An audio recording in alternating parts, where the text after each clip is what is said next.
Now, the making of a good compilation tape is a very subtle art, many do's and don'ts. Let's make a playlist. First of all, you're using someone else's poetry to express how you feel.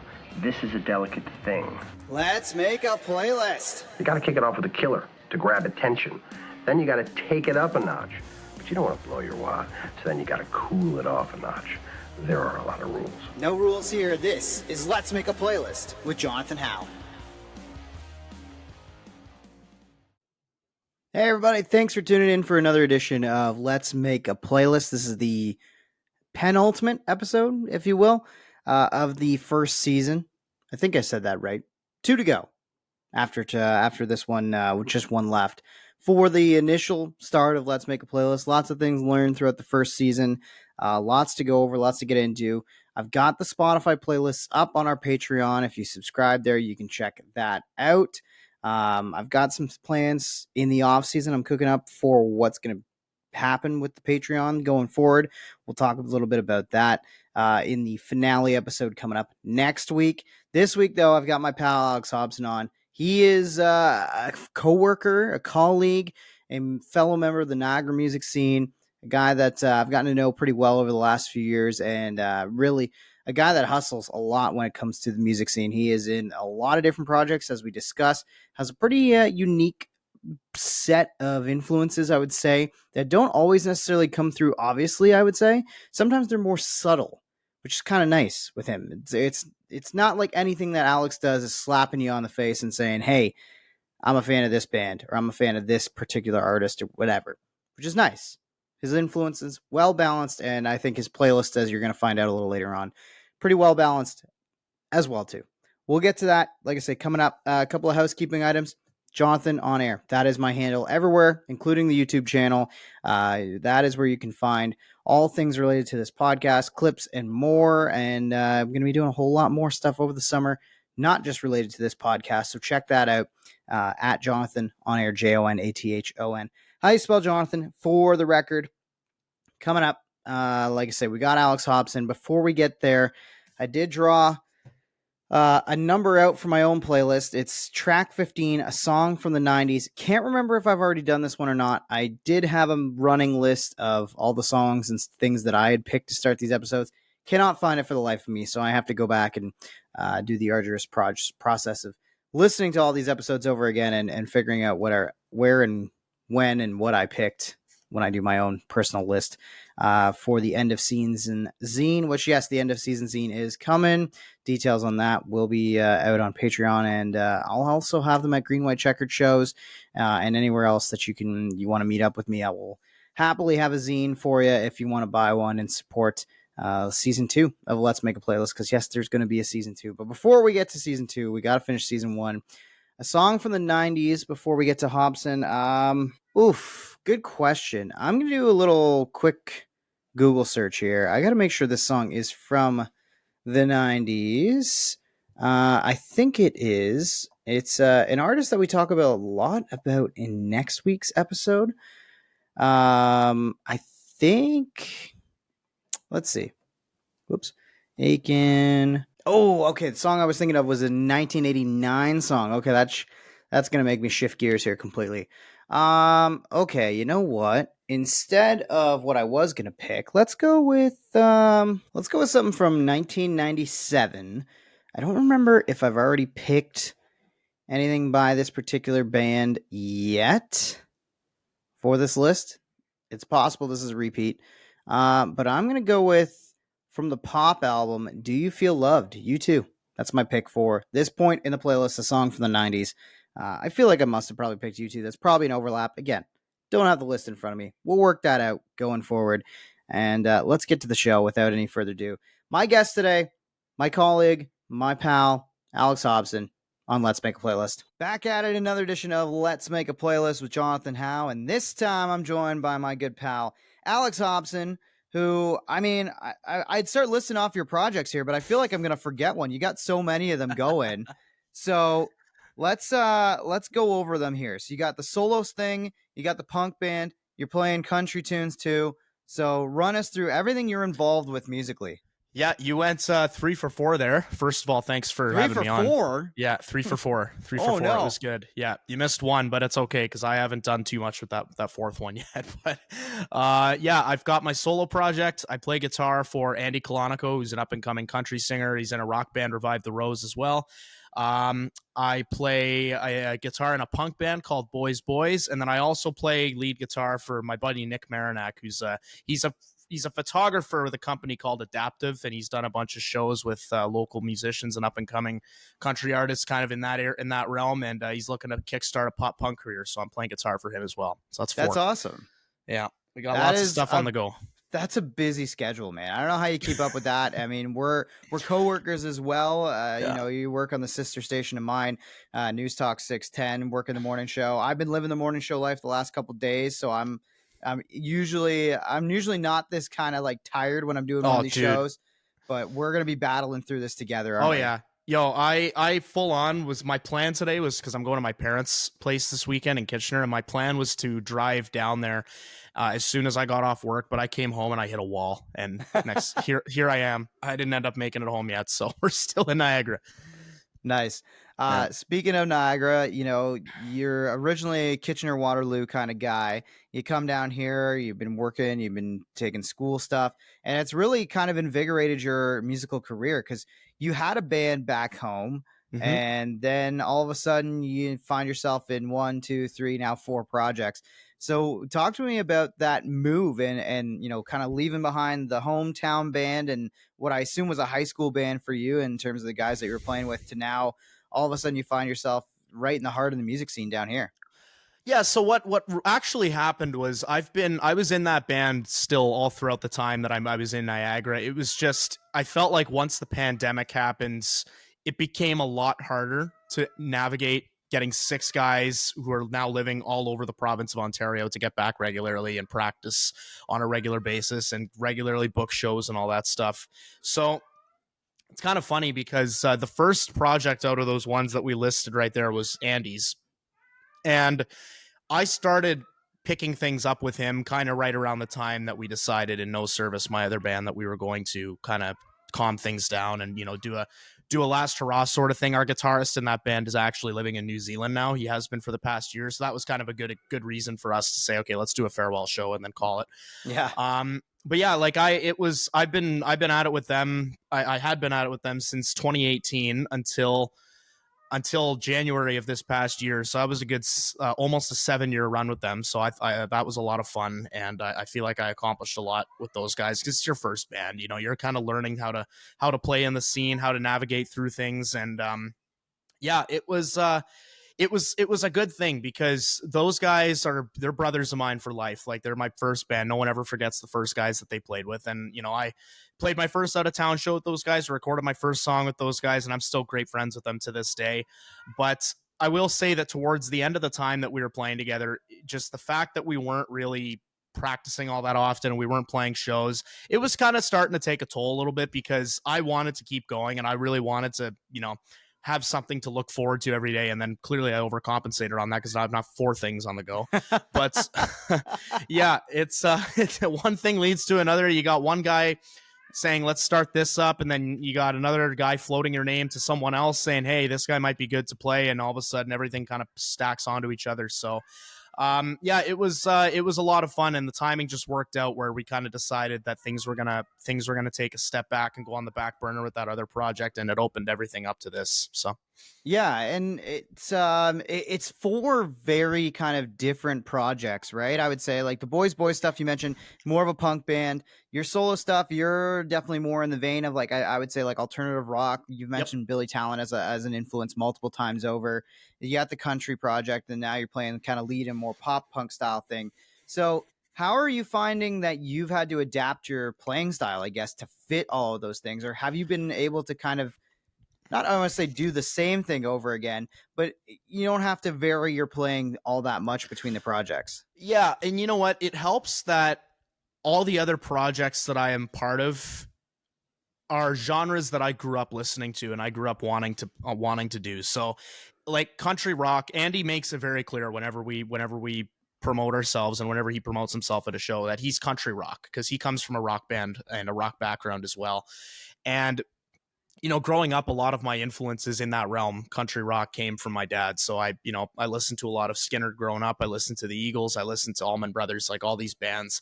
And I find that Southern rock's some of my favorite stuff to play. I just love, I've mastered, there's so many crucial licks that come into play for that, and like instantly recognizable stuff, and it's always good to bust out at a party.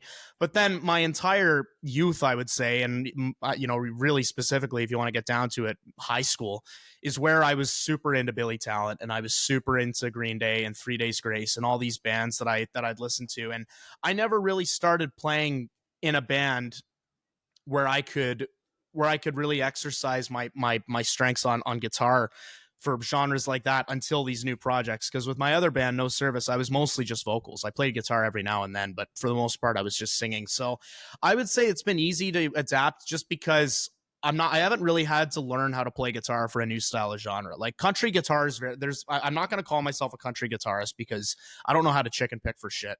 And there is Yeah. a lot of specific country style, mechanisms and stuff that you work in. And I haven't cracked that yet, but I've listened to enough country rock to get some of the basics down and to capture the vibe. And then, like I said, all the pop punk stuff and the alternative rock and all that stuff. I was a big fan of that in school, and that was when I really started to pick up the guitar again and keep playing. So it's been a pretty easy transition for all that, just because and the other thing too is that I like to work different aspects of both into each other, if that makes any sense. So like, even the pop punk projects that I do, when I'm writing my lead guitar part for certain songs, I'll throw in like a little country lick or something that still sounds catchy, and it's not going to throw you off and be like, what's that doing there? But it's just enough to kind of put my own taste in it, I guess, because I like to incorporate all my different influences into all my genres wherever I can. Yeah, and it's really good that you have so many roles where you're lending support, with Andy, with Boys, with the pop punk project. You don't have to always necessarily be the focal point, because that can burn yourself out for sure. And then you've got your solo songs that you've been working on. So tell me about that particular project, and what do you have out right now, and what's coming down the line? Because you've been sending me some demos that are super exciting. Yeah, thanks, man. Yeah, the solo stuff really came to fruition out of nowhere last year. Andy and I actually went down to Nashville in August of last year. He wanted to go down there just to market with people, and he just asked if I wanted to come along, just because it's Nashville and because it was a pretty cheap trip down there. And so I went down there, and I fell in love with the city right away. And there's a lot of cliches out there about, oh, I went to the city for the first time and I just fell in love. I never wanted to leave, but it was exceptionally true in every aspect for me when I went down there. Just the love of music down there is so contagious, and everybody that you meet, whether they're a big shot and they make it clear, or whether they're just some everyday Joe walking down the street, you can talk to anybody and they've played on some song, they've played in a band with this guy, they helped track with this guy. Like, everybody's down there for the purpose of making music and for lending their services, like you said. And I just, you go down there and you see that. I think there was a guy down there from Oklahoma that I met who we asked him initially when we talked to him, where are you from? And he said Oklahoma. Or sorry, we said, are you from Nashville? And he said that nobody down here is from Nashville. Like, everybody comes to this city. So I was very inspired by that. And the first night that we were down there, I played, and we played an open mic, and it was mostly for Andy. I was planning to play guitar for him, but then I ended up just saying, you know what? I'm here, might as well just play one of my own songs at the open mic. And I got some good feedback for it. And like I said, the whole trip was inspiring. So I got back from that, and I'm like, you know what?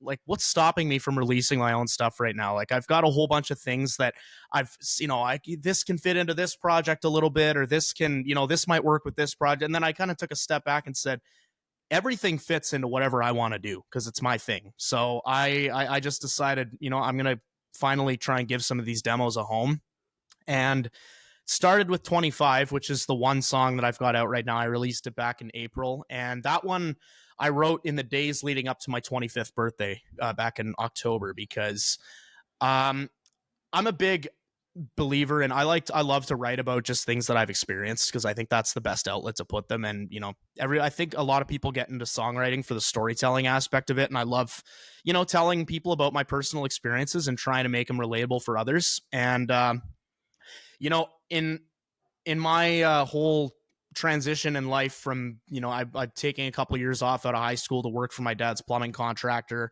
then making the decision to come down to Niagara for school for radio, and then stumbling into a full-time job in radio down here.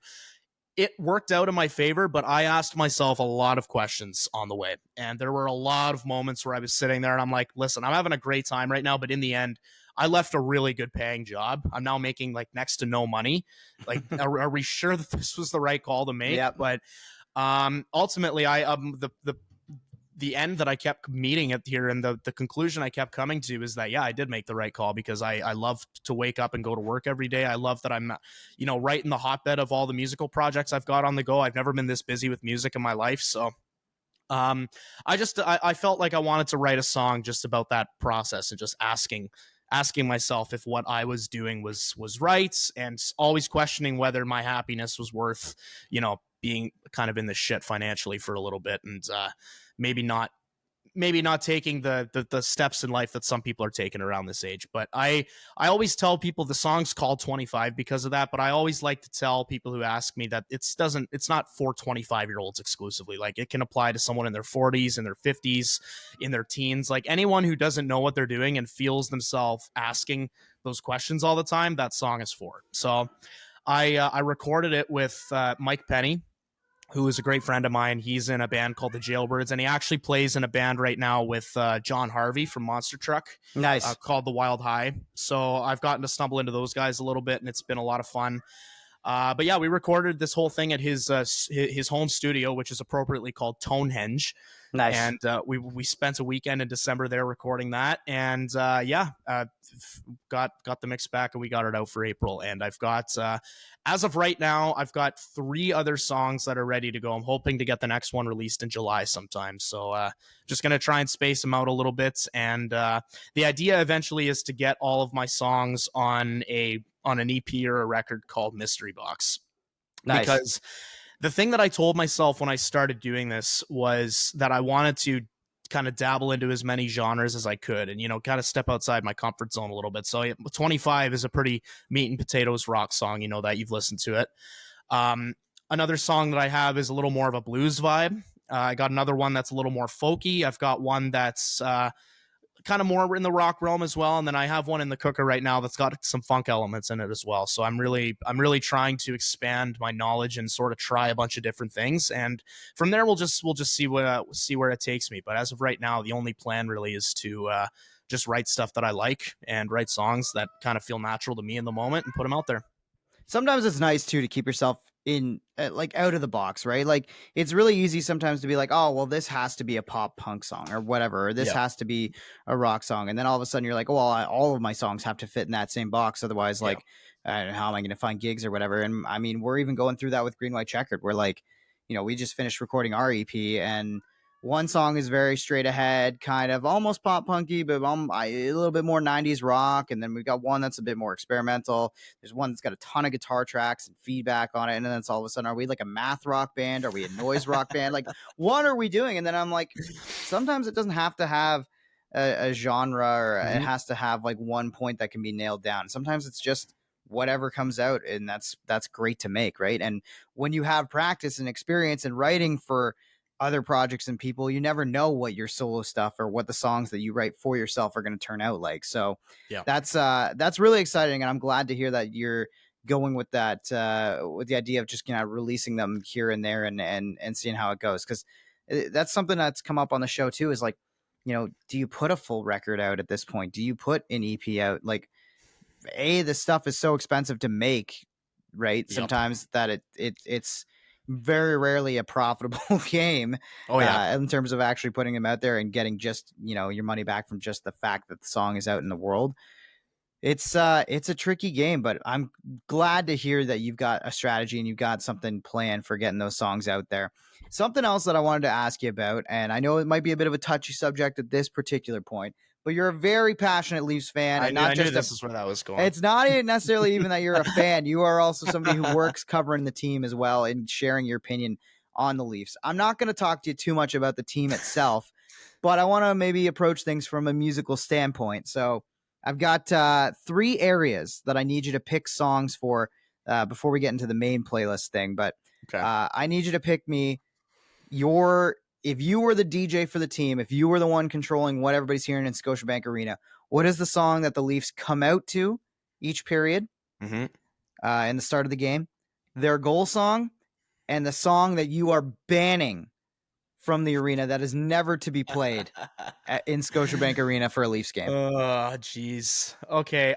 So the song to come out to, I thought about it for one split second, and I immediately landed on "Take a Look Around" by Limp Bizkit. Because okay, yeah. Because I remember I was when I was playing ball hockey last time I played. It was in the fall, and I remember I had that song playing on my way into the rink, and I just found myself getting super fired up. And I think I scored like 2 goals that night or something. I'm like, you know what, this song absolutely rocks as a hype song. So that's the one we're gonna put for entering. And then I'm not gonna lie, my next 2 picks here will be kind of creative. The Leafs' current goal song is Panama, and I really like it. It's a lot of fun, but there's a soft spot in my heart for Zombie Nation, and I hate that the Bruins picked it up and stole it for their goal song, because that song was just brought me right back to the tail end of the glory days, which is when I started watching and started becoming a really big fan. And then I would say never to be played again at Scotiabank Arena. At this point, it's got to be "You Make My Dreams" by Hall & Oates. Really, that song, eh? You know what? And it's not something against the song. I love Hall & Oates. They make great music, but that song just the Leafs have never had any success while that's been their goal song. Like they won, I think, 1 playoff round in the time that it was their goal song, and it's just a reflection of a lot of goals and a lot of fun in the regular season, and then the same old by the end of it. So I'm trying to disassociate from that era as much as I can. So yeah, that song's on the banned list. Yeah, that's fair. You know what? Because I as a Sabres fan, I would ban "Gold on the Ceiling" from the arena, because I've heard that way too often as their goal song. Actually, I say that way too often. I probably didn't hear it enough, considering that was like the peak of the missing the playoffs in the Jack Eichel years. So obviously, I don't want to hear that song ever again. But don't the Sabres players have individual goal songs? So they did for the 2 seasons prior to last year. Okay. This year that this just passed, they had Blur's song 2 for when they had the black and red jerseys going, because that was their goal song like in the 98-99 era, I believe, of the team. And then I think it was, oh geez, I don't remember what the actual goal song was for like regular home games. I don't remember. If you asked me this when I was like 10 years old, I would have been able to tell you. I used to be know. so obsessed with goal horns and goal songs and stuff. I used to just listen to them on YouTube. Yeah, it was the best. Like the compilations of the horns, man. That was like, oh yeah. And then you'd like test yourself. You close your eyes or whatever, and you're like, oh, that's got to be Detroit. That's got to be Joe Louis Arena. Yeah. Yep. Oh, there it is. All right, Joe Louis Arena. That's the one. I got it. I got it. So my dad used to sometimes play the Leafs goal horn on the speakers just because it would make me happy. Nice. We'd be like cleaning the house or something, and he'd just let it fly just because it'd fire me up. Nice. Yeah. Get you to get your chores done faster, right? Yeah, exactly. All right, Alex. Well, I trust your musical tastes after that question, so I think it's time we make a playlist. Let's do it. I gotta ask. This is one thing I actually forgot to ask a couple of my previous guests. But when is the last time you yourself made a mixtape or playlist or a mix CD, something like that, for yourself or for somebody else? Oh boy, it's been way too long. I think the last time I made a playlist for myself would have been when I was putting together a workout playlist, and that was like, if I was like 3 or 4 years ago, I think, because now whenever I'm at the gym, I just search up workout rock mix, and I usually get the same shit every time. But I should probably do that again. It's been way too long. Yeah, right. And then, you know what? It's hard too, especially I find with the gym stuff. Like I rotate between what I want each time. Like sometimes I'm all about like a really heavy like punk playlist. Then there's days where I throw on like this 90s rap playlist I have, and it's sort of like full of like boom bap stuff. And then there's times where I listen to new albums. Like if I'm on the treadmill for a while, like if I know I'm going to be there for like 40 minutes or whatever, I'll just pick whatever like new album came out that I haven't listened to. And I just throw that on there and I'm like, oh, and then I just think about the new album and I like kind of listen to it intensely while I'm working out. And then I find that Good helps play. make the cardio go by, which is the I was least gonna exciting say thing. that's a smart play right there. I should do that. It's a good way to stay up on top of things. I don't let too many albums go past me now, thanks to that. So There you go. all right. I've got 60 or so song superlatives, I call it, in here. I'm going to draw 12 out one at a time. And whatever comes to mind first or fits that answer best, that's what's going on the playlist. And we're starting right. with song suggestion number 24, a song from a band in your local scene or hometown. Ooh, local scene or hometown.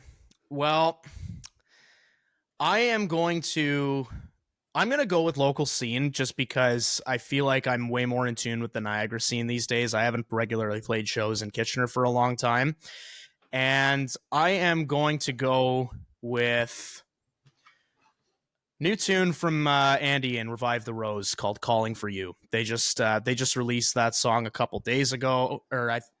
Hang on, I'm gonna fact check myself because Has it not been out yet? No, it's out. It's definitely out. I just couldn't remember when exactly they dropped it. May 9th, so it's been out for a couple of weeks now. But yeah, that's Revive the Rose is honestly like they were one of the first, like outside of me just becoming friends with Andy just through playing shows together. Like they were one of the few bands in the scene when I started where I listened to them and I found myself as a fan immediately. I was like, I'd pay money to go see these guys even if I'm not playing with them. So I'll go with that. Calling for You, Revive the Rose. Cool. Awesome. All right, let's go to song number 2 on the playlist for Alex Hobson. A genre you're well versed in, or at least an era you're well versed in. A song from the 70s. Song from the 70s. Oh boy, I could go with literally anything here. Mm-hmm. You know what? Just because it's the first one to come to mind, and there's all sorts of fun stuff in it from every standpoint, every member of the band. We are going to go with One of These Nights by the Eagles. Ooh. Yeah. I love that intro with the little bass slides and the little, you play the little guitar notes on the high E and the B string, and then funky little solo in there, great harmonies throughout the song. It's got a lot. So we'll go with that. Nice. Good pick. Track 3, my brother. We're going with, let's see here.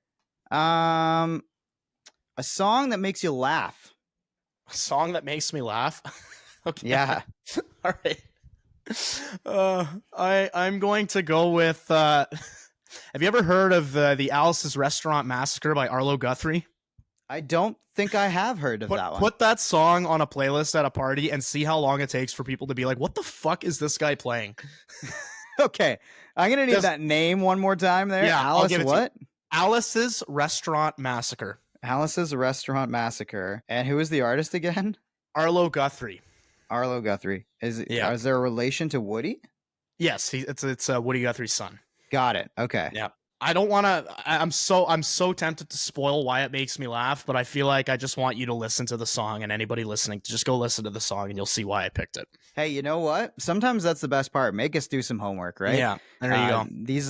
We do make playlists on Spotify, so if any Spotify users out there follow the channel, usually I link them in either the video or the Patreon link. So, all right, buddy. I like that one. Now, let's see.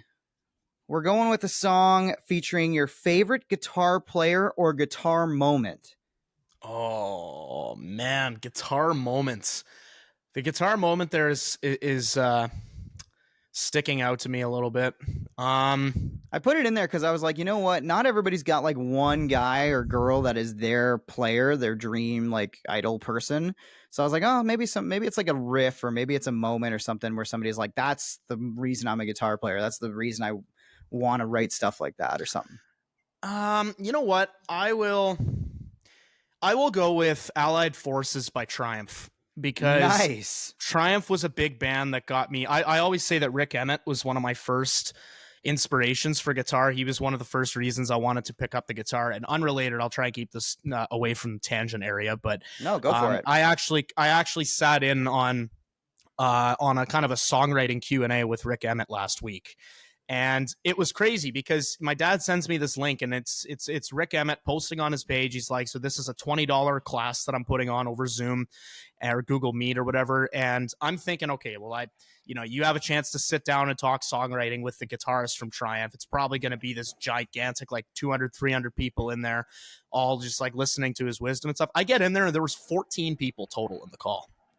Nice. So I immediately, I was like, I'm talking to my favorite guitarist of all time. And I asked him a genuine question about venturing into different genres, because that's what he did as well with Triumph. When Triumph ended, he went and ventured off into like classical guitar and all sorts of different styles that didn't really line up with what Triumph was doing. And that's obviously relevant to me because I told you off the top that I've been looking to dip my feet into other genres. So I asked him a question about that, and he gave me like a detailed 5-minute answer. Like, we had a full on conversation about it. So that was really cool. And I've always just found it really cool that Rick Emmett has just been that accessible for somebody who did as much as he did in his heyday. So I would say Allied Forces, because that was the first song that just made me think, like, this is what happens when a guy makes love to his guitar. Like, he like the solo starts off and there's like a bunch of stops, like drum stops, and it lets him solo for a little bit. Then there's another stop and he keeps going, and then it just erupts into like a minute and a half long, just like complete shreddery. So that was probably my first like, wow, this is what guitarists can do moment right there. Yeah, for sure. And I was a big Rush guy, so there was like a bit of a joke that my uncle and I had about and I think my mom got in on the joke too. We used to call Triumph Rush Light.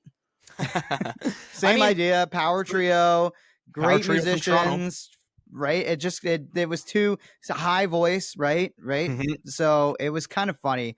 But Rick is always one of those guys that I've heard lots of great things about, because he was a teacher, I think, for a long time at Humber, I think is where he taught guitar, right? Yep. And then I went to Metalworks, so I got to know the drummer and play a couple shows in front of him. So that was a weird little. It's weird how much it feels like they should be one of those bands that's up on a pedestal, right? Like it shouldn't be accessible to be able to. That's what I mean. Have that conversation with Rick and do a class like that with him or whatever, right? But I think I think Rick and everybody in that camp seems to really value the education side of things and passing on what to the next generations, right? Mm-hmm. So that's a really cool story. And that's sick that you got to do that. So yeah, funny story I want to share about that conversation real quick before I move on.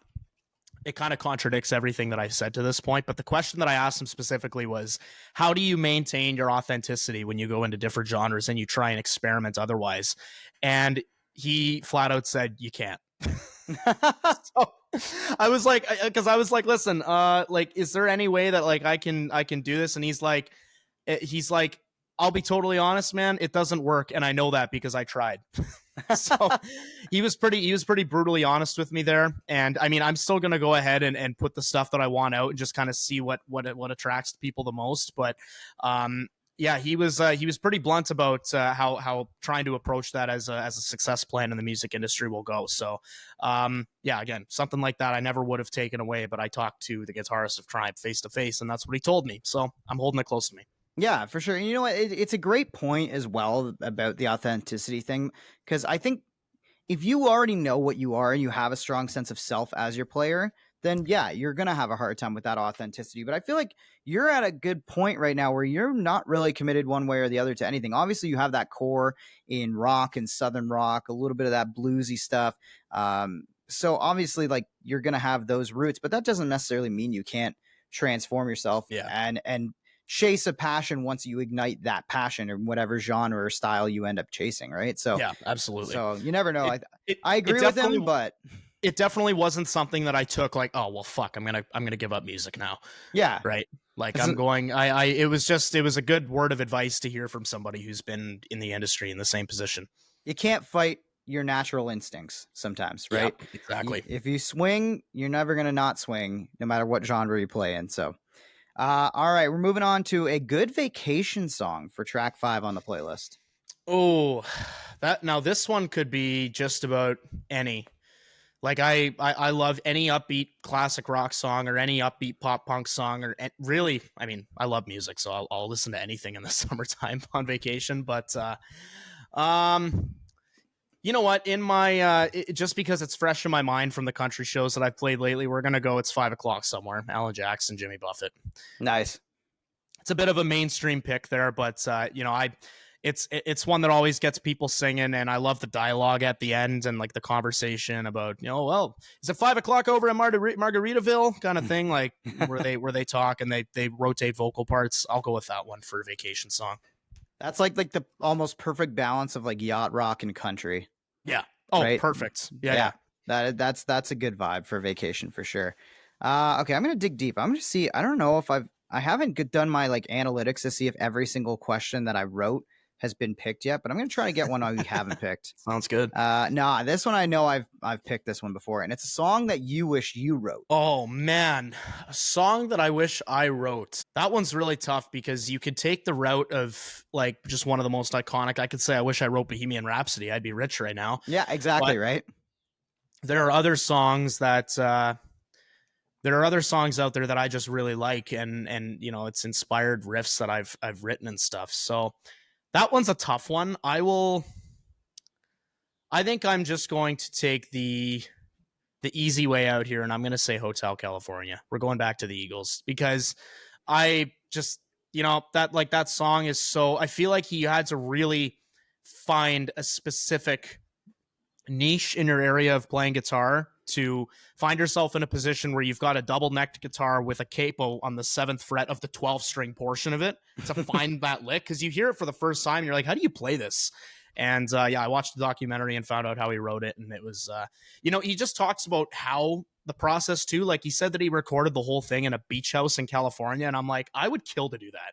Imagine sitting in a beach house in California just writing what's going to pretty much make you your living for the next 5 decades. Like that's something that I would love to experience. So yeah, we'll go with that one. Hey, you never know. Maybe you need to take a little trip out to a beach house sometime soon, see what comes out.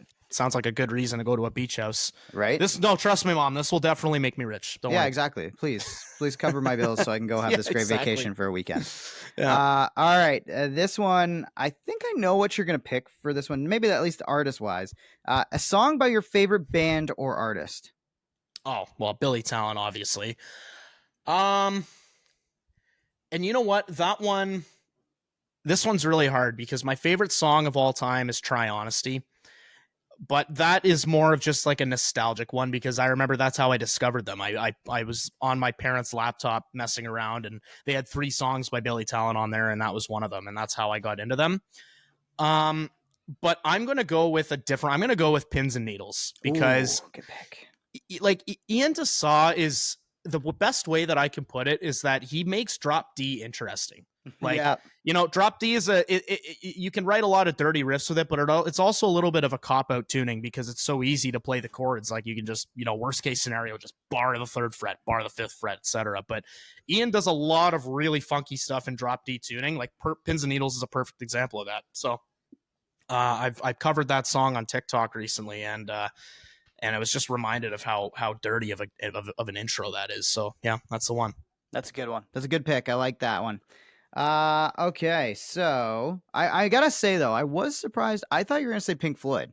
I thought a Pink Floyd song was gonna be your pick because, like, when I think about you, I think about the Pink Floyd tattoo, and I'm like, yep, they've got to be high on the list. But that makes sense that Billy Talent is higher at this point on the list. Yeah, Pink Floyd is high on my list, but that tattoo I mostly got just to kind of commemorate how I got how I got so passionate into music, because they're one of the first bands that my dad introduced me to when I was a kid.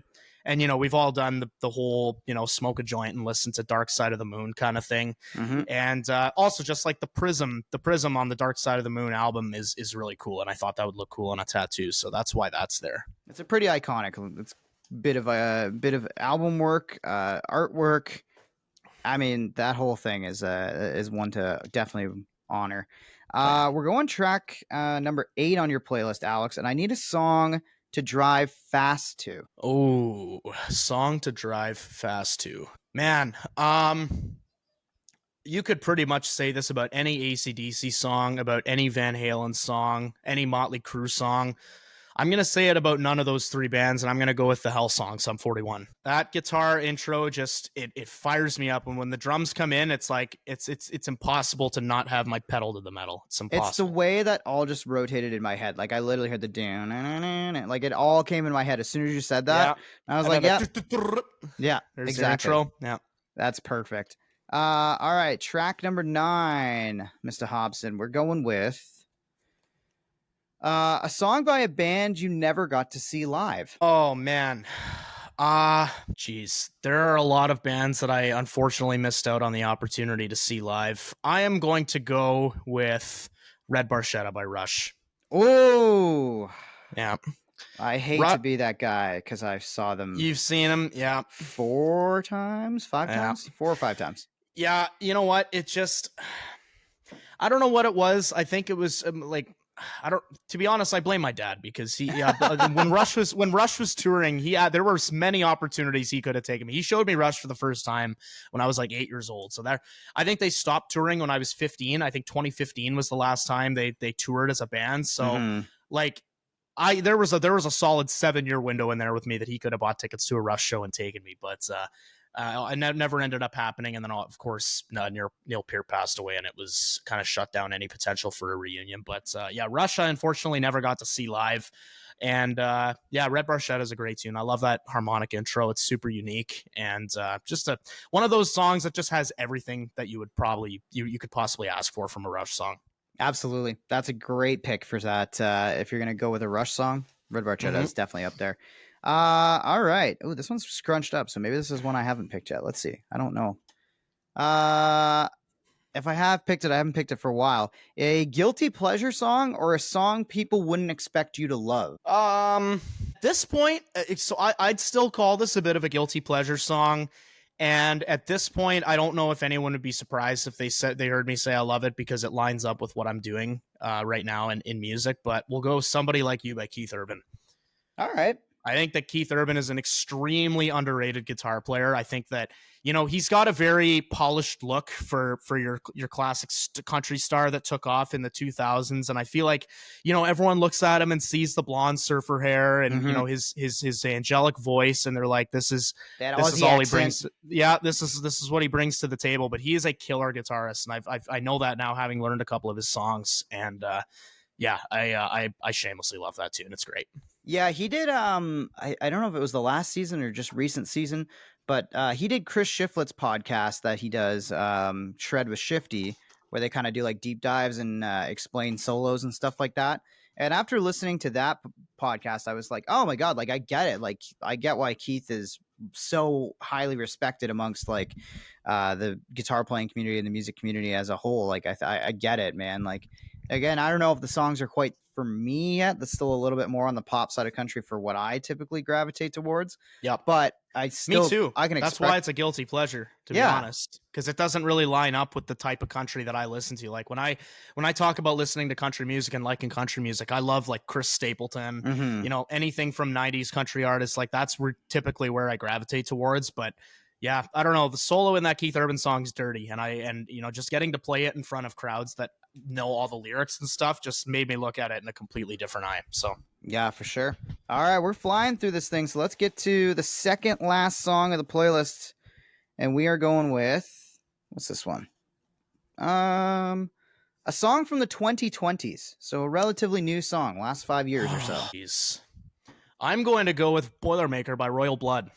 Ooh. Yeah.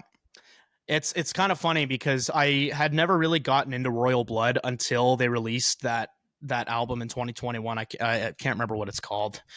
You can Google it if you want. I am going to fact check myself here very quick. But I remember my college radio station, CRNC The Heat, was Typhoons. That's the album. Mm. And I remember my college station, CRNC, loved Royal Blood, loved spinning their songs, Figure It Out always made its way into the rotation. And then Typhoons, or not Typhoons, I can't remember what it was, the second track on the album, Oblivion, was always played on our station. And that song, I remember, I kind of picked me up and perked my ears up, and I went through the whole album. And Boilermaker is just such a heavy song, and it's so quick for no reason. Like it's like you know exactly what you're getting right off the bat. And once again, I mean, the shit that Royal Blood does in terms of, you know, making his bass sound like a guitar, always leaves me mesmerized. So yeah, we'll go with that one. It is it's a great record, and they're a great band. Great live band. I've seen them, I think, twice open for Queens of the Stone Age. Nice. Once in Toronto, once in London, and both times they were just an awesome opening band, and they really matched that vibe of that show in particular really well. So definitely one that I want to get back to seeing again soon. I feel like they've been off the road for a while and been quiet, so hopefully we get some new music soon. I saw them in 2022, I think it was. I saw them headline at History, and Cleopatra opened for them. It was a pretty good show. Oh man, that is a great lineup as well. A lot of fun. All right, then what possible one could I possibly draw out to end this off other than a song with your favorite guitar solo?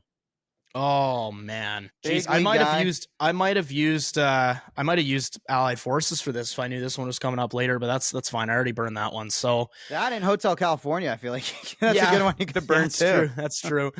Fun guitar solo. I might have to sit out. You might have to do some serious editing because I genuinely might sit here for like 10, 15 seconds trying to think about it. That's all good. You gotta scroll through your phone for ideas. Do what you gotta do. I'm gonna go through I'm gonna go through my on repeat and see if anything pops up there. But really, I mean, do you know what? No, never mind. I fully know what I'm picking now. We're going with Little Wing by Stevie Ray Vaughan. Nice. That entire song is a guitar solo, and it is incredibly cliche, but you listen to that song and it truly sounds like he's making his guitar sing.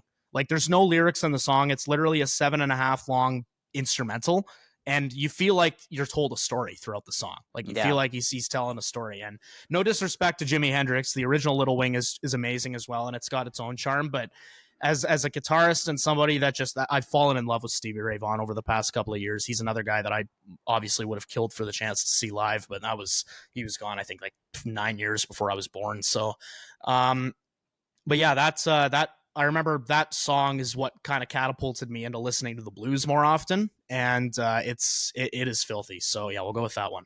Great pick. And what a way to end it. Let's review this 12-song playlist from Alex Hobson.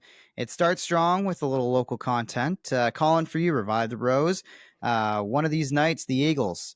Alice's Restaurant, Massacre from Arlo Guthrie. We got Allied Forces, Triumph. We got 5 O'Clock Somewhere, Alan Jackson and Jimmy Buffett. Hotel California, Eagles once again. Pins and Needles, Billy Talent, The Hell Song, Sum 41, Red Barchetta, we got Rush, Somebody Like You, Keith Urban, Boilermaker, Royal Blood, and Little Wing, Stevie Ray Vaughan. I gotta say, knowing you, Hobson, that is a pretty on-brand playlist for you, I'd say. Pretty Alex Hobson playlist, eh? Yeah, I'd say so. There's a good balance of that, and it probably, you know what, probably a good playlist to listen to no matter what mood you're in.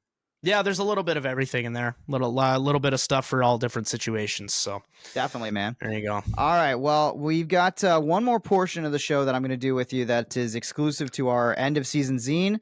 And I actually throw in a last minute change to my list. Oh, okay. Quick. All right. This is the first time. What do you got to change? You know what? I wasn't a big fan of having 2 Eagles songs in there. I want to keep a pretty unique song by song. So I'm going to swap out my song for the 70s with Foreplay by Boston. Okay. I'm shocked that Boston didn't come up there in the list at all, but that song is just a masterpiece front to back. So there you go. All right. We'll swap that one out. So Foreplay going in instead of, all right, one of the Eagles tunes. Foreplay, Long Time. Sweet. All right. So with that, we've got one more portion of the show, and it exclusively lives in the end of season zine that's going to be coming out in a couple weeks once I get some artwork back and all that worked out. And it lives over on our Patreon as well for this season. And that is the Desert Island Records list. We'll get to that coming up. But one more time for everybody who's just watching on YouTube and listening on Spotify and everywhere else. Alex, plug yourself. Where can people find you, and where can people find all the musical projects that you have involved yourself in? Yeah, so all the projects that I'm currently involved in are on streaming services. My personal project, you can find everything for that on Instagram. I'm Hobson_Alex. Same handle on TikTok. And TikTok, if you want the music stuff of what I do, I post everything music related on TikTok. So that's probably the platform to find me on. And then between Hobson, that's what the project's called. It's just my last name, Hobson. Andy Colonico is the country guitarist I play for. Boys is the punk band that I play for. And then Nick Marinac is the pop punk singer that I play for as well. So Nick Marinac is Marinac. And Colonico, I guess I'll spell that too, Colonico. You can find all those projects on any streaming service. There he is. There's Alex Hobson. We're going to move over to the bonus portion of the episode. Thanks again for everybody who's tuned in and checked out this particular part of the podcast. And we'll see you next time for the finale of season 1 with a very fun and surprise guest that I'm looking forward to bringing on the show. Let's Make a Playlist is a podcast hosted and created by me, Jonathan Howe, for House Media. At Jonathan On Air is where you can find clips of the show as well as all things me, Jonathon. That's how you spell Jonathan, for the record.